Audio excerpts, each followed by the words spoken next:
بسم اللہ الرحمن الرحیم۔ السلام علیکم دوستو، آج کی اس ویڈیو میں میں آپ کو صلاح الدین ایوبی کے بارے میں چند اہم اور خاص باتیں بتاؤں گا۔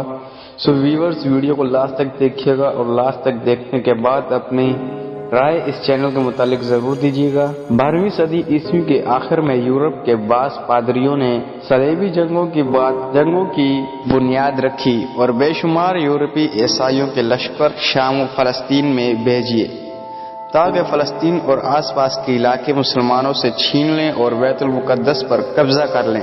ان جنگوں میں صلاح الدین ایوبی بہت بہادری سے لڑا اور 9 برس کے بعد فلسطین دوبارہ عیسائیوں سے واپس لے لیا۔ صلاح الدین ایوبی کا اصل نام یوسف تھا۔ اس کا باپ نجم الدین ایوب موصل کے امیر عماد الدین زنگی کے پاس ملازم تھا۔ 1138 میں یہ بچہ پیدا ہوا جو آگے چل کر صلاح الدین ایوبی کے نام سے نامور ہوا۔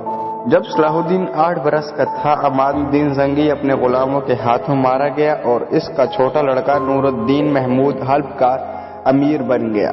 نجم الدین اور اس کا بھائی شیر قوا اس کے حامی تھے۔ چنانچہ جب انہوں نے دمشق فتح کیا تو نور الدین محمود شام کا بادشاہ بن گیا۔ صلاح الدین کے لڑکپن کا زیادہ زمانہ دمشق میں گزرا۔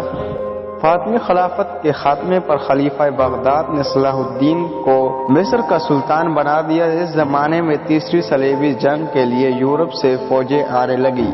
صلاح الدین نے کئی جنگوں میں ان کو شکستیں دی اور 2-2.5 برس کے بعد 20 ستمبر 1187 کو بیت المقدس کے سامنے پہنچ گیا۔ طویل محاصرے کے بعد فتح حاصل ہوئی اور 4 اکتوبر 1187 کو 9 برس کے بعد مسلمانوں کا قبلہ اول پھر ان کے قبضے میں آ گیا۔